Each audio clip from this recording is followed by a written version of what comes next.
Hello to all my dear students. I'm so sorry today there was so much of technical glitches. Something is going wrong somewhere. We are very late and feeling very, very bad about it to start with because I am very particular to start everything on time. Uh, so how are you all? And how was the exam? First tell me this. Just give me one more second because I'm still struggling to see your chats. So it happens, isn't it? Just one more minute. If I can't see your chat, then it will be of no use. I need to talk to you all. Just give me one more second. Kindly bear with me. Yeah, I think now it's fine. Hard कैसे था? I just saw the questions and I realized that majority of the things we have discussed in the class, all the concepts you all had very nice. If you had studied nicely, not only jumping to RR only, you have studied the proper concept, you would have answered very well. Am I right or not? Tell me. है ना? Chalo, we will take the questions one by one and let's see. I'm sorry, थोड़ा सा bad throat. Yes, the questions were moderate, a little tricky in the sense that they were just, Vibhu, they were just checking your concepts. That's it, isn't it? Yeah. Chalo. So we start with first question. All of you, a 6-year-old child. These are all recall questions, as you all know. So you may find some variations. You can help me to add or subtract from it. A 6-year-old child is presenting with a refractive error of -2 in the right eye and +1 in the left eye. Right? Fundus examination reveals normal visual acuity and retinal findings. What is the most likely? I'm not very sure. Retinal findings must have been a part of your question. Doesn't seem to be a smart thing, but anyway, fundus examination. How will a fundus examination reveal normal visual acuity? So actually, it's a normal visual acuity with normal fundus findings. Let's take it like this. What is the most likely diagnosis? Batao.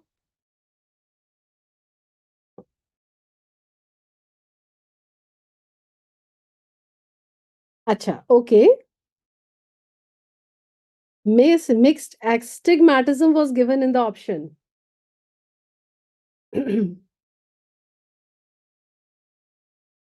Astigmatism. Guys, एक बात बताओ. Let me ask you all, what is astigmatism? It was difference of refractive error in the or power in the two principal axes.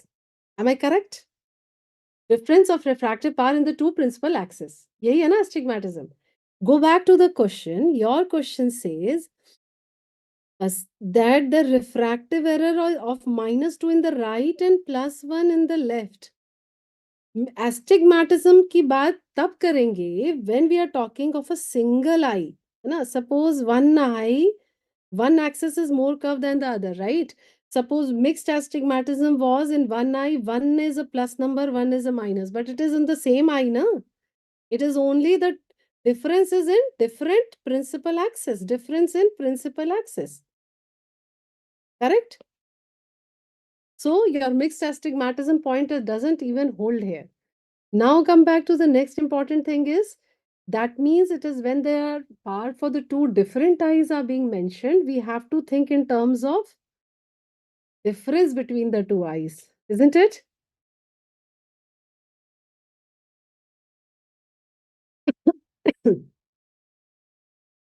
So yeah, so I think anisometropia is making more sense. Let's see how. Let's see how. Right eye में -2. चलो हम लोग साथ साथ लिखते हैं. Right eye में -2 है. ठीक है. And left eye was +1. हाँ, +1. All of you, have I explained you all very patiently that when you say minus, it is myopia? If I'm talking about the refractive power, for an emetropic eye, if it is 60 diopters, -2 का मतलब यहाँ पे power कितना होगा? 60 + 2, isn't it? So the refractive power in his right eye becomes 62 diopters, and for his left eye, it is +1, which is hypermetropia. This means the refractive power is 60 - 1, which is 59 diopters. So the difference of refractive power between the two eyes यहाँ पे कितना हो गया? 3 diopters. And what is anisometropia? क्या पढ़ा था? Anisometropia means when the difference of refractive power between the two eyes of more than 2.5 diopters. Is it clear? Now tell me, is there any confusion? Samad, what was not given? Acha, the mixed astigmatism one. Okay. So now we are very, very clear that we are talking of is here is anisometropia. है ना? So this has been explained to you so many times and that too very, very nicely कि कैसे है, how to think about what is myopia, what is hypermetropia. We have learned so much about astigmatism. We have learned so much about anisometropia. So astigmatism जब सोचोगे, please, it is single eye की बात हो रही है. It is only the difference of power in the two principal axes, two curvatures, है ना? Vertical and horizontal. ठीक है. I come to the next question now. So your next question is also so simple. So many times we have learned this. A patient of a long-standing history of diabetes is presenting with cataract. क्या पढ़ा था? Diabetic cataract क्यों होता है? Which of the following metabolic products is primarily responsible for cataract formation? Tell me, a diabetic cataract formation, which metabolic product?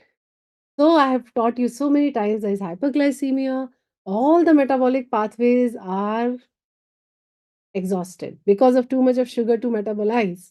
Like pentose phosphate shunt, Krebs cycle, glycolysis, and so on. So what happens? It follows sorbitol pathway, and it is this sorbitol accumulation in the lens, which is actually sorbitol being very hyperosmotic, imbibes lot of water, and when it imbibes lot of water, there is hydration in the lens, and this hydration in the lens is going to lead to diabetic cataract.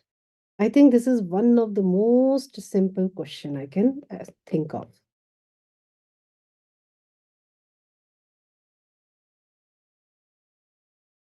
Yes.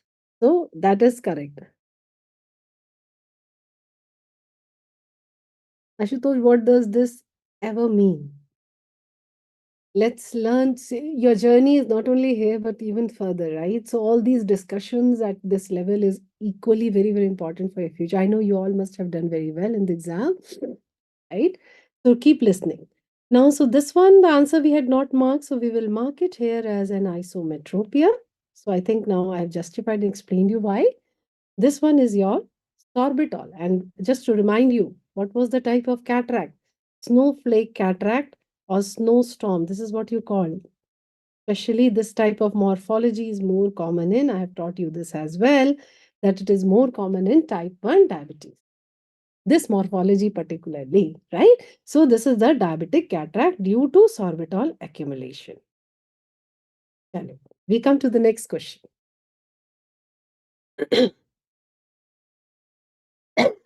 Yes, it's a direct PYQ saga, of course.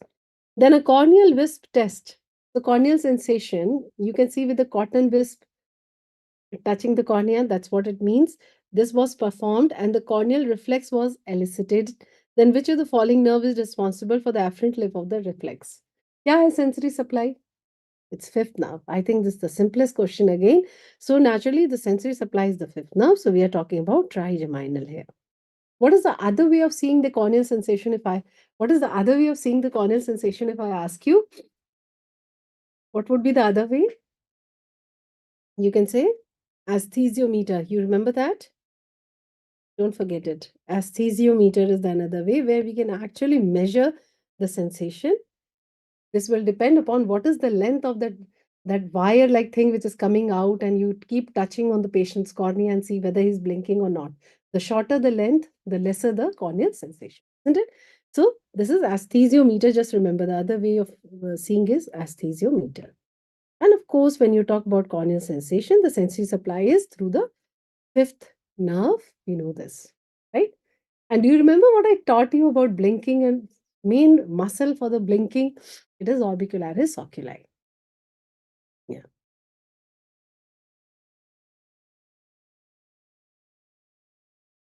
LPS is not seventh nerve. The LPS is supplied by the third nerve, no? Yes. you have learned this with me about what are the different parts of orbicularis oculi, pretarsal, or it is preseptal. And anyway, even if we have not learned the breakup at your level, we are very clear that it is mainly due to this orbicularis oculi. Anyway, we come to the next question. Yes.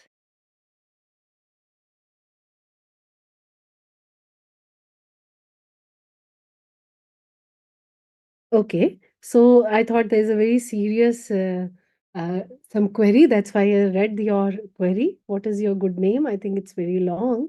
Uh, so anyway, I don't, do you really think this is, I can answer this, that why didn't they ask you this question and why they asked you this question? Come on. They are testing your whole understanding. Only giving spot diagnosis will not help. Right? Yeah. Okay, we come to the next question now. Sorry. A patient presents with right-sided field defects in both eyes. First, all of you, right-sided field defects. Okay?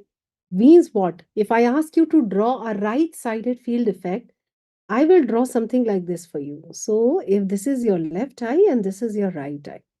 Okay? When you say right-sided field defect, if you divide it into nasal temporal, right-sided means left eye ka nasal, right eye ka temporal. The shaded part is the defect part. Okay. So this is what we call as a right-sided field defect. Now, but what it is saying is very important is, but central vision remains unaffected. So how do you make that? If now I make the diagram, I would make it something like this, which I keep drawing for you all in the class also, that the central is unaffected, rest is gone. What is this central means? Central is macular area. So what are we talking about? Macula sparing homonymous hemianopia. If one-sided is gone, a same side field defect is already a homonymous hemianopia, isn't it? And then when you say macula sparing, we means the central part. So this is here. And why do you get a macular sparing? Let me remind you very quickly. We have learned that visual cortex is supplied by two arteries. One is posterior cerebral artery, one is middle cerebral artery. M4M middle cerebral mainly supplies the macular area. And therefore, if the posterior cerebral artery is blocked, macula will be spared, and what you get is this type of field effect. And now pay attention. For further, you should know that this macular sparing homonymous hemianopia is also called keyhole vision, not visual field defect. It is called keyhole vision because only from this part the patient can see. Okay. So this is one more additional point that you should know here. Right. I think I've done that in the class also for you. Okay. So next we talk about is your next question. A patient presents with breathlessness and is diagnosed with Pankos tumor. Which of the following finding is not? So when you're talking about Pankos tumor in relation to ophthalmology, quickly I think everybody can remember we are talking about sympathetic chain and Horner syndrome. So we all know this that in Pankos tumor, there will be lesion of the sympathetic chain leading to Horner syndrome. So here we are talking about Horner syndrome. Isn't it? Is it clear? Yes. So if this is your Horner syndrome, we are talking about. Now tell me what is not there. Anhidrosis, meiosis, ptosis, of course, all are features, but not exophthalmos. What is the answer? It is enophthalmos. Actually, it is enophthalmos. And there was one older question which we had discussed that Horner's is best represented by or characterized by. So we had learned meiosis and ptosis. Best described as meiosis and ptosis. But anyway, this is even simpler question for you all. Is it exophthalmos or or is it an enophthalmos? Sorry. So you have to answer enophthalmos. ये तो clear है? Easy था? Right? Okay, we come to the next one. A patient sustained blunt trauma to the eye 6 months ago and now presenting with blurring of vision. So you the clinical images here. So now one of you were asking why not image question. Here it is an image question. And this image has been discussed so many times in the class. What is the most likely diagnosis? Tell me. It is disinsertion of the iris. See, all this is gone, है ना, from its root. And what is the shape of the pupil if it happens? D-shaped pupil. We have learned both of this. What you get is D-shaped pupil. So, what is the answer? It is iridodialysis. We are talking about disinsertion of iris from its root. That is iridodialysis, which is a feature of blunt trauma. Right? So easy. I think you all also know what is ankyloblepharon, adhesion of the two eyelids, what is Vossier string, impression of the iris pigment on the anterior capsule of the lens. And I think this must be a iridocyclitis, it must be trying to say.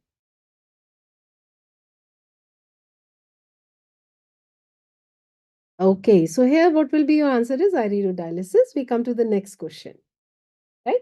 So next question, I think, okay. A 5-month-old baby is brought by mother, who's complaining that left upper eyelid is moving up and down during breastfeeding or thumb sucking, which disappears when the baby is not fed. What is the most likely? Bata? I think I've even shown you this video in the lectures. Yeah, how a small baby, when he's sucking the milk and how the eye goes up and down. So what is happening? Moving of the jaw is causing blinking. It's a Marcus gun, a jaw winking phenomenon, isn't it? Why? Because of the aberrant connection of the lateral pterygoid and LPS. That is, this is what lateral pterygoid is fifth nerve and LPS is third nerve, isn't it? So our answer here will be A, right? Yes, hacker. This is A. Why do you keep your name as a hacker, bhaiya? Huh? You all want to keep interesting names. You're too bored studying and all. Keep always very positive names. Just this tip from me, okay? Always keep very positive names. Anyway, so we talk about anything else you want to know about this? So this is an aberrant innervation between the fifth and LPS, that is your third nerve.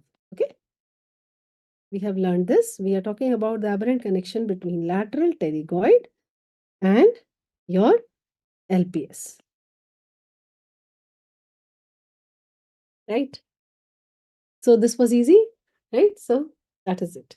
We come to the next. Any questions? I'm here.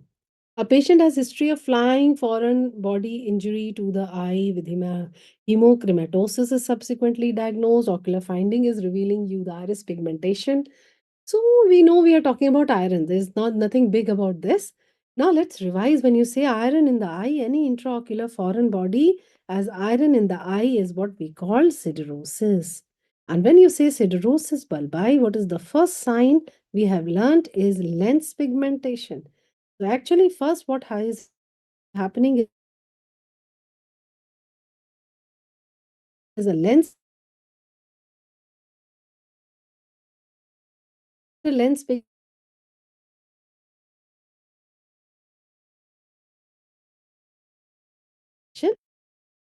and following the retinal changes. For you all, that how do you monitor that retinal change? I hope you all remember that we go for a serial electroretinogram.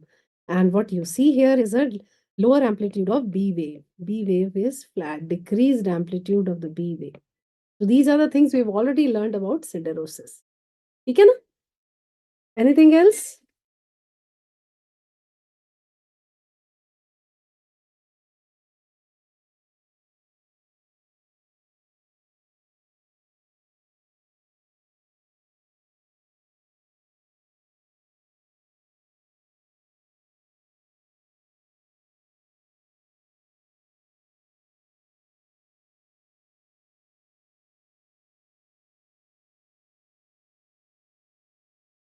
So, uh,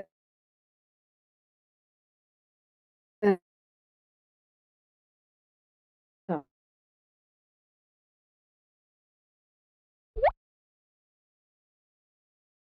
okay. Now, if that was not written, Suryansh, it's absolutely fine because we are talking about siderosis. There is no confusion in the diagnosis.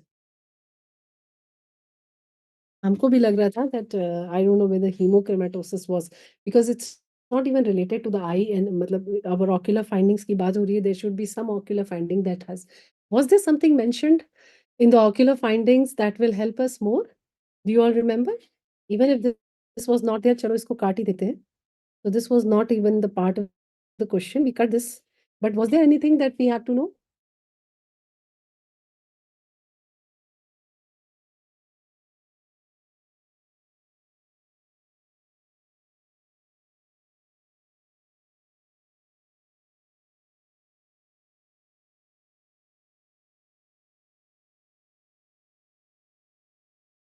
It was because I cause where there has been the iron, intraocular iron can lead to. So maybe that must be heterochromia iridis.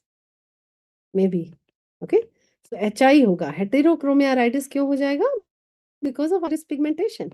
है ना? तो उसमें darker iris हो गया. So naturally there's a difference of iris color between the two eye, and that is what you call. Sorry for this.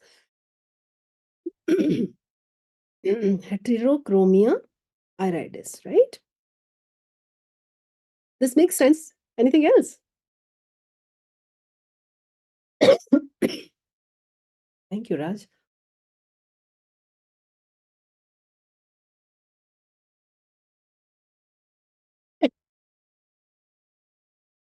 According to me, and if you all had learned nicely, what happens, it's more enjoyable to answer such questions straight away. Straight line one liners are not much enjoyable to answer. A patient is presenting with the vision problems and has history of cataract surgery. So cataract surgery. So we are talking something about post-operative complication already given here, right? OCT finding is showing here. But so when you see the OCT finding, what are you seeing? I can see cystoid spaces in the retinal layer in the neurosensory retina, and it's a spot diagnosis that this is CME, cystoid macular edema.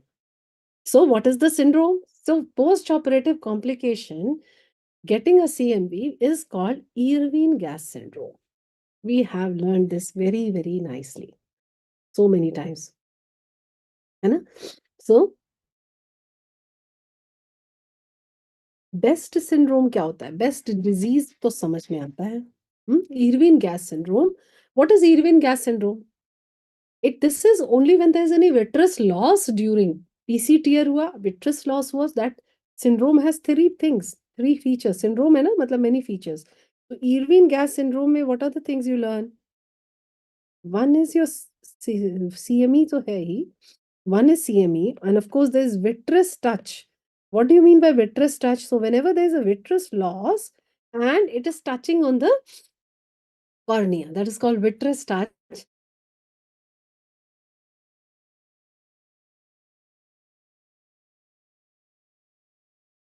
And along gas syndrome, vitreous touch and keratopathy, this is what is Irvine gas syndrome. Okay? Any other confusion? Okay. इसमें तुक्का नहीं मारना चाहिए था. ये तो मैंने बहुत बार पढ़ाया हुआ है आप लोग इरविन गैस पढ़ते ही हैं हम लोग हमेशा. Anyway, now what have you answered in this one? The cover and cover test is performed to diagnose various eye conditions. Which of the following is not detected by this test? What is cover test and what is uncover test? I hope you understand this, that this is not one test. We generally mention these two tests together. Cover test अलग है, uncover test अलग है. मैंने पढ़ाया हुआ है. Cover test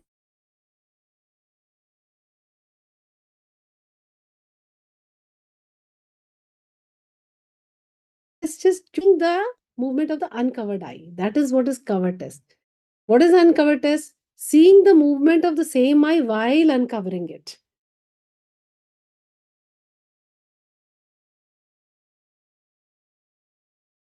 So, and of course,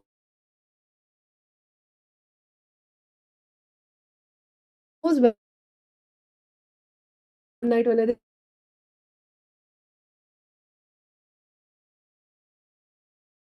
I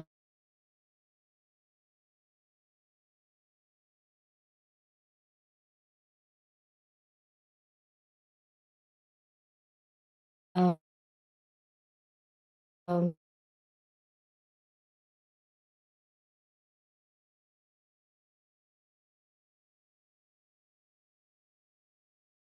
Esotropia,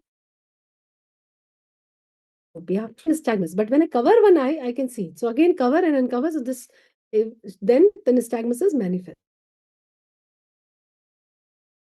The answer is amblyopia. Right? What is amblyopia?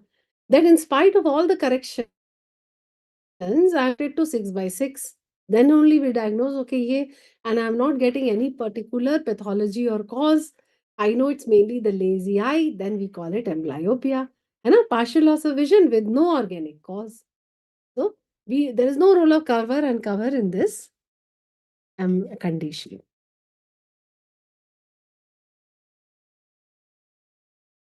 If astigmatism was the fourth option, it becomes even more easy. Again, it has nothing to do with cover. Okay? Okay, Mubashir? Okay. Whatever it was, either way, this is very, very clear. Okay, we come to the next one is, was this a question? A 3-year-old child is presenting with epiphora, and when you're doing a probing, reveal some soft block at 7 millimeter. What is the best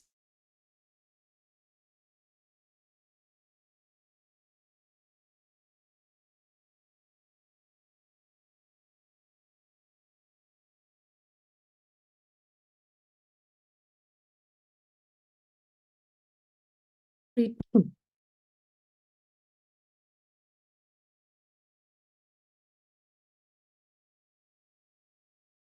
Sorry. So let's discuss this one first.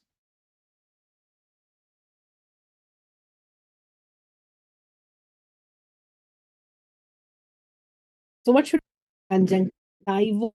Okay, in that case, we can just use a glass tube to make a connection between the conjunctival cul-de-sac and directly going into the nasal cavity. So, जब भी proximal, sorry. So, whenever there is any proximal,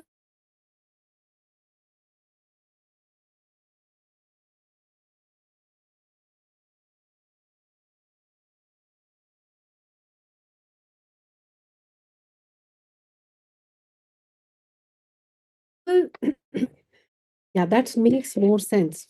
Yes, this makes more sense. Decryocystectomy can also be an option.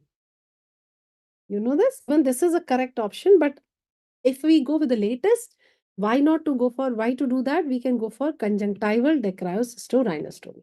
So either we do a cystectomy or we go for this one.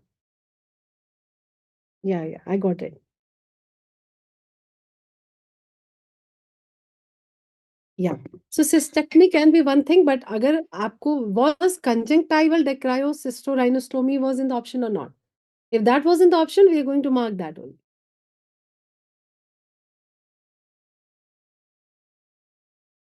Yeah. So I got that the fourth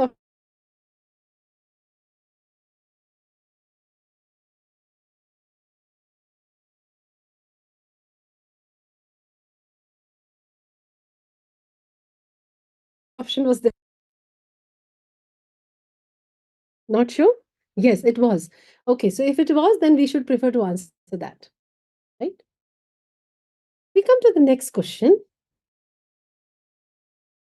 So the next is a patient presents with eyelid crusting and gritty sensation between lids. What is the most gritty sensation overall hota hai?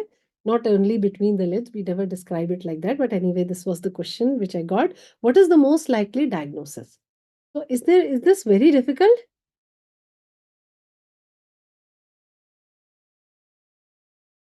So this is what is called lid crusting. If you're looking at, this is the lid crusting we are talking about. Okay. So, hmm. Yeah. Okay, Suryansh, if conjunctival DCI was the option, we mark that.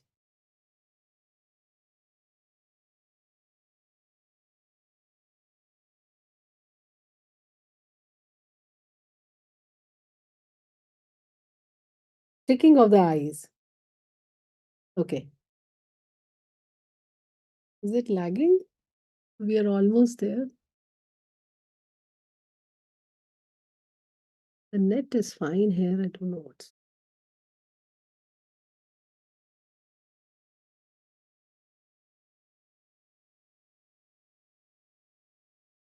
Okay. So when you say eyelid crusting, are we really thinking of orbital cellulitis? Is it possible? We're talking about eyelid crusting. We are talking about blepharitis.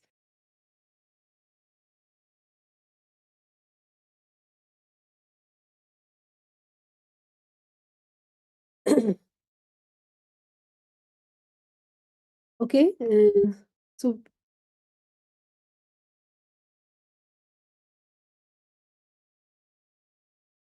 latanoprost. Okay, okay. There was some question on side effect of latanoprost, right? Tanya, from where should I repeat? Just let me know. I will repeat it. There was some lagging. Just let me know. I will repeat it.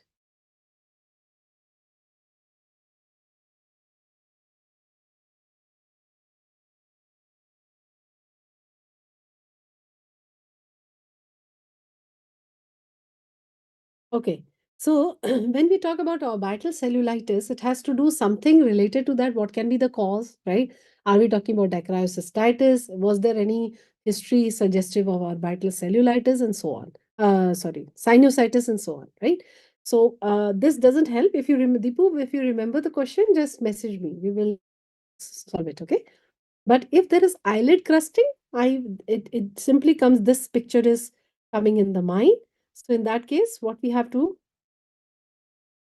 answer here would be chronic blepharitis. Sticking of the eyes, okay, sticking of the eyes, and what else? Gritty sensation could be because there is a tear film Okay, it's okay. Okay. Hacker, you need to have a little more patience like me. Very quickly, let's come to this one. Which of the following statement is correct regarding indirect ophthalmoscope? ये भी तो very, very simple. I think we have learned this so many times that what indirect ophthalmoscope, what is the type of image?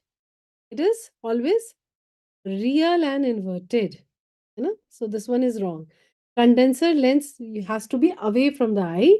What is the magnification? It is always 3 to 5. How do you calculate the magnification of indirect? It is power of eye upon power of lens. So if you take the power of eye as 60, what is the power of lens which majority of the time you use? Power of lens we use is 20 diopters. So 60 upon 20, this is around 3 times is the magnification. And I hope you all remember what else we learned is indirect is the sorry, indirect is therefore used to mainly see the periphery of the retina, right?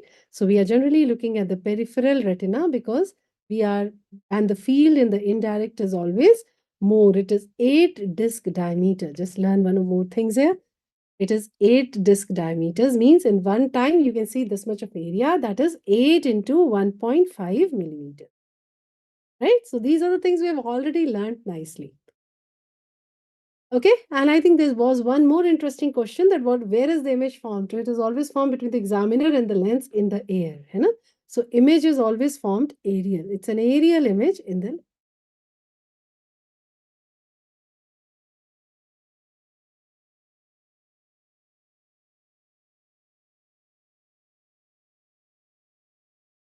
okay. So one of you all of you are asking about distance and then diopters. So do we all know that R is equal to inverse of focal length in meters? You had to just apply this formula if there was any question like this. R is inverse of focal length in meters. Okay? Yeah. So you'll get the answer. Very quickly, what is the next question? I think इसमें orbital cellulitis था. A patient presents with proptosis and that increases when bending down. So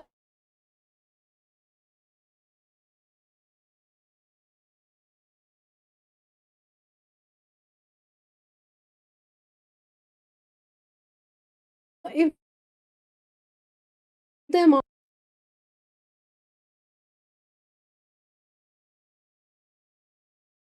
okay. So therefore, what is the answer? It is orbital varices, right?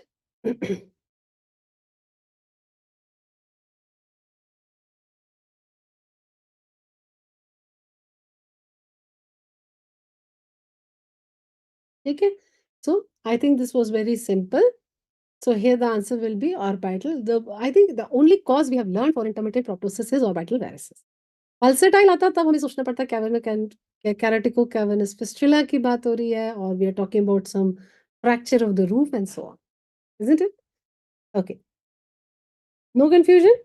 Moving to the next one. No, there is nothing called mixed anisometropia. That is not even a term. Okay, it has to be anisometropia, I think so.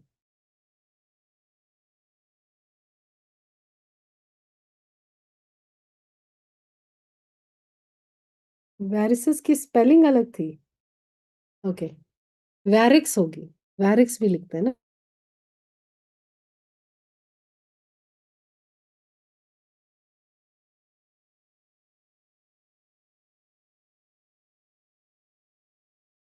कई बार खैर देखो, unvaccinated child है लेकिन उसको already fever rash हो रहा है और बिटॉट स्पॉट है, तो I think he will already be immunity develops for lifelong if one is infected even once, isn't it? So no vaccination की तो का रोल अब है ही नहीं आपको, लेकिन vitamin A supplements देना है, isn't it? So just check with your pedia people also, right? But this should be the answer, only vitamin A supplementation. I think I have taught you this. The most common ocular, ठीक है, Meenakshi ma'am से भी पूछो, most common ocular feature of measles. This was the question I solved in the class, and the answer was vitamin A deficiency. Measles say most common is vitamin A deficiency. Okay, all of you, though it's a recall, can you answer me this, that what was the most common ocular feature of mumps? Of mumps? बताओ. Yeah, supportive care. And if the supportive care with vitamin A was an option, then of course we can mark that. Here, I didn't get this option. These are the options in front of you. Among that, we have marked this. If there was any option like supportive care and vitamin A supplementation, I think that makes more sense. We should answer that as the answer. Okay? Yeah. Most common ocular feature of mumps.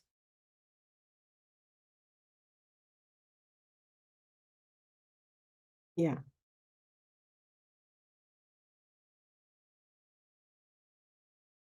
बताओ, most common ocular feature of mumps अगर पूछता है आपसे तो that is dacryoadenitis. Okay, both lacrimal gland and lacrimal sac are inflamed. Right. Okay, was there any question on this picture? What is this?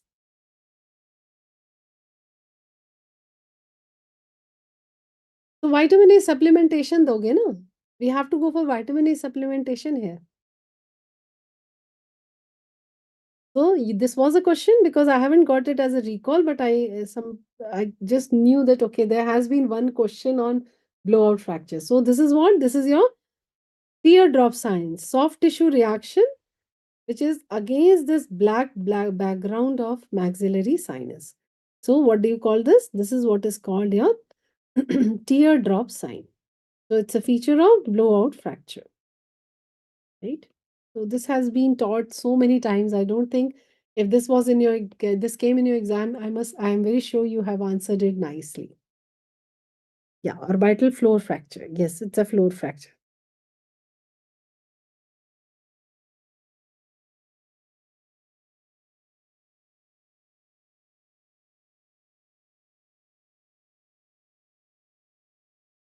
Yeah. Okay. Okay, Viral. Okay, so teardrop was there. Okay. Then one of you was saying that there was some question on complication of latanoprost, side effects of latanoprost, I mean to say. So if what was the most important side effect? This is in front of you. In which eye has the latanoprost being given in this patient? Has it been given in this eye or this? We can see it is in this eye because there is hyperpigmentation here, and therefore latanoprost hyperchromic हो गया ना iris यहाँ पे. So latanoprost lead can cause what? What will you answer? It causes heterochromia iridis. The latanoprost causes और क्या करेगा? Prostaglandin analog है. It is contraindicated in uveitis as it can actually aggravate the inflammation. Right? What else?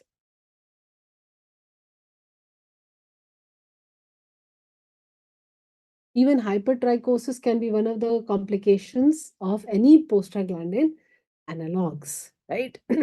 Take it? Okay.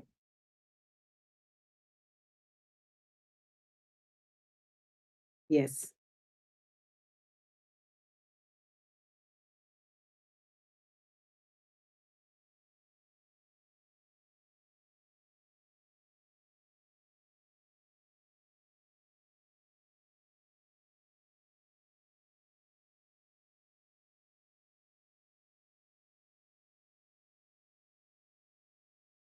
So latanoprost is, of course, it can even lead to CME. Yes. What are you asking? So it will depend upon if we are talking about. Okay. Okay. Does it increase? So if the patient is continuously using it for a long time, I think yes, but I'll come back to you on this.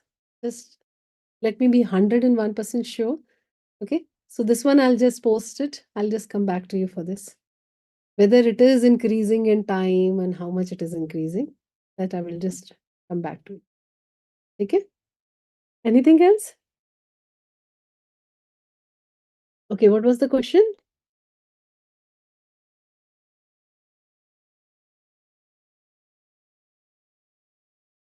No.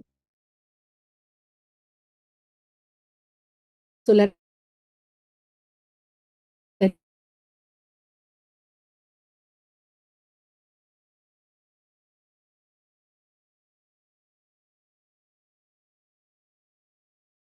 tell you about, right? Again, a lag. Okay.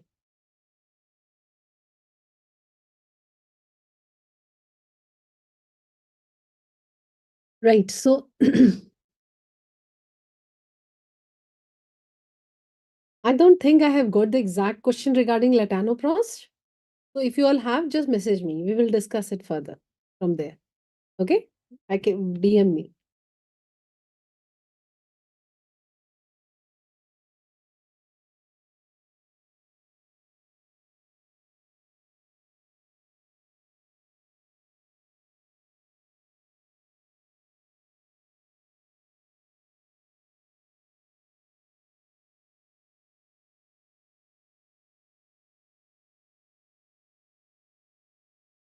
These were the you all chatting with each other very quickly. Let's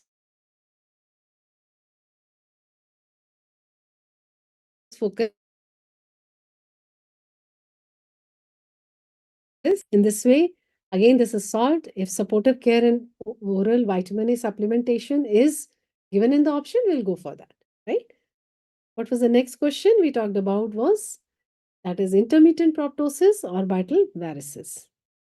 Another question I think you all were asking was related to power is equal to inverse of focal length in meters. So that should be, you should know how to convert.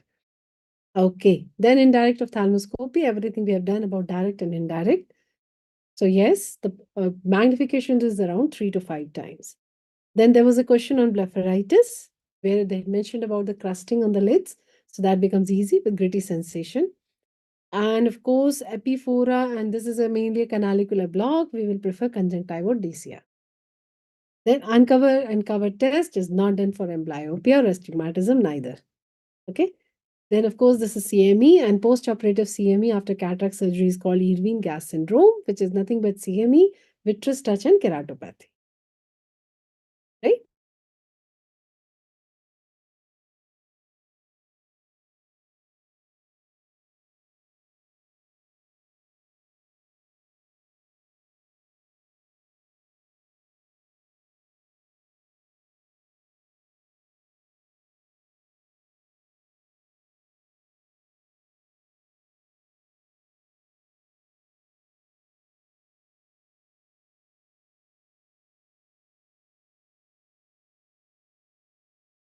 Then we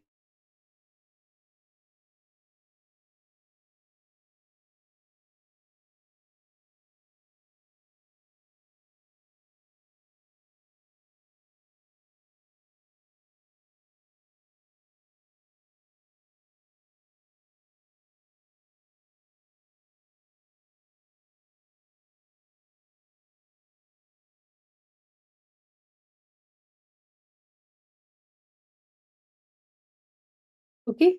Sorry for these interruptions. I feel equally hassle. I'm so sorry for this. So this was it. And then another one is after blunt trauma, we talked about iridodialysis and D-shaped pupil.